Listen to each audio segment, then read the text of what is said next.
exploring Christian Horner's Red Bull exit and potential Alpine ties amid restructuring. What a week we've had, and what an unexpected week we've had to that. And we know that Viaplay have a special relationship with Max Verstappen. But not so much with Christian Horner. Yeah, but it feels like they might have been pushing a bit of Viaplay in the ear of the Verstappens. Push the button now, get him out now. We've got a show to film. We don't have a run plan for it. I'm starting to add two and two together here, Nelson. Yes, and 2 and 2 rarely makes 724, but in this case, definitely does.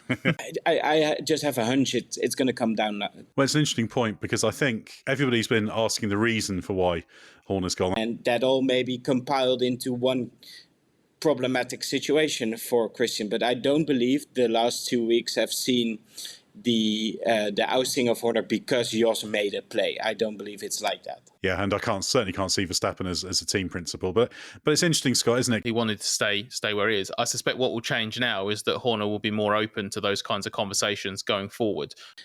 I just have a feeling he's going to end up at Alpine. I've seen him in talks with both the Mayo, who's out, I know, and Briatore for hours and hours. And what he wants most is to be a team owner, I feel. He would love to own a team, and that team is partly up for sale. And there have been rumors in this paddock that with some backing, maybe from Bernie Ecclestone himself, he could find himself at least a minority stake owner at Alpine. But that can only happen after January, because I think he's under contract until then at Red Bull. But if I had to put money on it, he's going to Alpine. But that's still a long way away. Said before in one of the earliest answers that what Red Bull wants to do with its F1 teams is to have it much more under the auspices of Red Bull itself rather than operating separately. And I think the exits of Oliver Hughes and Paul Smith are interesting potential examples of that.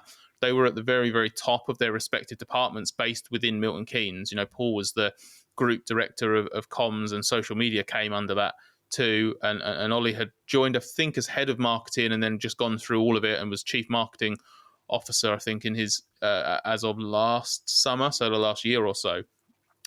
My suspicion is they won't be directly replaced, but you'll end up with sort of team-specific marketing and communications people that then report into Red Bull GmbH, into the parent company in some way. Be a little bit of a dilution of power.